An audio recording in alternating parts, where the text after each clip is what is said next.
این داستان حذف بارسا از چمپیونز لیگ.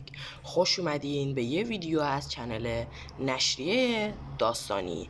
همونطور که میدونید بارسلونا سه‌شنبه به مصاف اینتر رفت در بازی که بازی رفت پرگل و جذاب با نتیجه 3-3 به پایان رسید و بازی برگشت با گل زود لوتارو مارتینز شروع شد.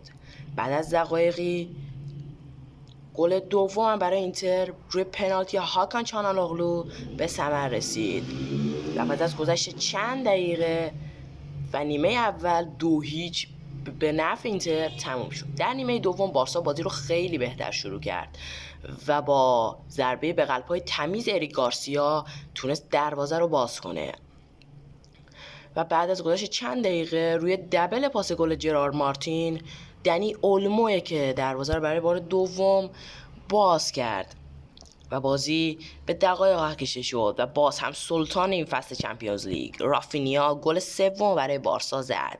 تمام طرفدارای بارسا دیگه فکر کردن این بازی تمومه، ولی اینجا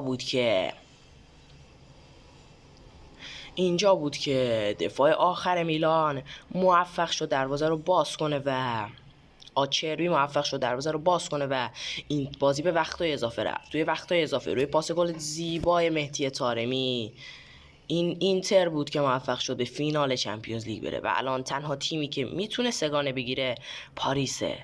پس بارساییان ناراحت نباشین، میتونین سال دیگه با همین تیم و مهرهای قوی تری که فلیک میتونه برای تیمش جذب کنه به چمپیونز لیگ سال بعد امیدوار باشید.